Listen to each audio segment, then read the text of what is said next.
I was going diving this morning when I noticed small brown floating pieces in the water. That's when I realized I was diving in a water treatment facility. And that got me thinking. Mr. Murray has just announced a new update for No Man's Sky, and in today's video we're going to get a deep dive into it and see what it's all about. So let's get into, well, today's video. So guys, as we know, No Man's Sky is absolutely full to the brim of bugs at the minute. And I'm talking about multiplayer mainly.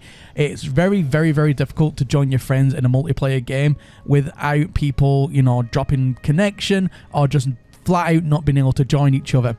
There's reports as well of people not even being able to play No Man's Sky, and that's either by directly launching the game because it'll just crash outright, or even playing for like 30 seconds, a minute, 2 minutes, and it'll just crash out as well. Some users have even reported blue screen since this last big update, since the Fractal update. So what's actually going on here?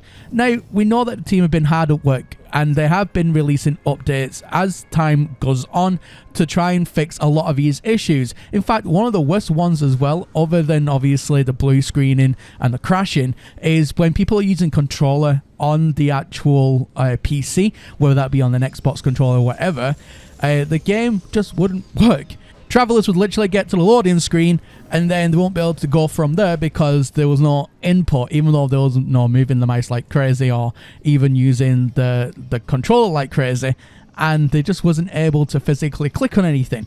So that hopefully has been fixed, and like I said, Mr. Murray has released a new update, so let's find out exactly what has been changed. So Mr. Murray over on Twitter and his infinite wisdom as always has put this: Hotfix 4.15 is releasing on all platforms with important fixes.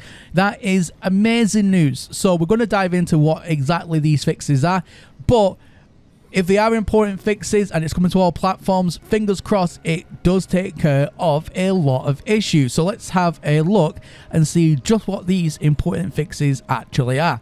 Alright guys, so these are the super important bug fixes. Fixed an issue that caused some flat mode settings to be incorrectly applied to the PSVR 2, causing performance issues. Well, that doesn't seem overly that important, but let's continue. Fixed an issue that could prevent Rumble from working correctly on the PlayStation 5. Well, that is an issue, but is it like absolutely in your face important? Fixed an issue that caused water reflections to be missing on some graphical settings. Okay, that's not what I would say groundbreaking important, Mr. Murray. Fixed an issue that could cause blurriness and other visual glitches during warp.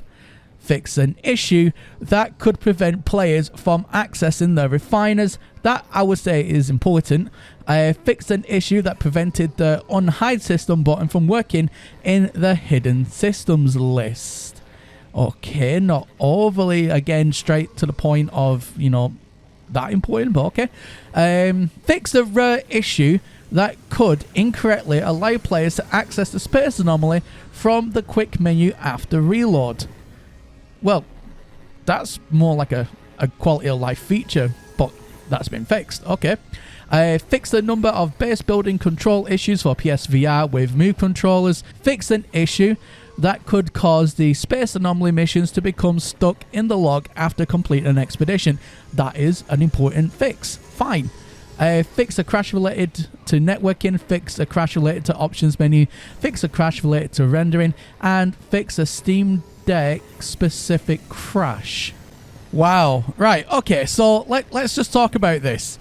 So that was that really necessary to say, you know, it was kind of like a necessary update to come onto all consoles? Because when you kind of word it like that, it really implies that you are trying to go ahead and bring a massive like patch fix for a lot of already existing issues, like I've already said, especially with multiplayer connectivity. I mean, that's an absolute major one right now.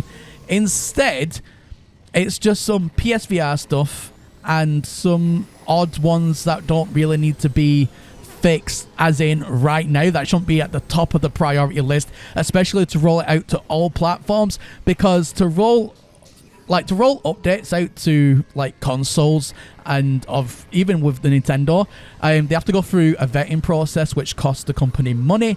So I don't understand why they are pushing out small updates like that when half of that stuff isn't really what I would call a priority. And it's going to cost them an arm and a leg to push it to the consoles and to Nintendo Switch. I mean, obviously for PC, it's free for them. They can just update it as and when, which is why they use it for experimental purposes and they just push updates out all the time. So what is going on? What is going on at Hello Games when that is happening? Like I said at the beginning of the video, they have got direct competition coming out later this year.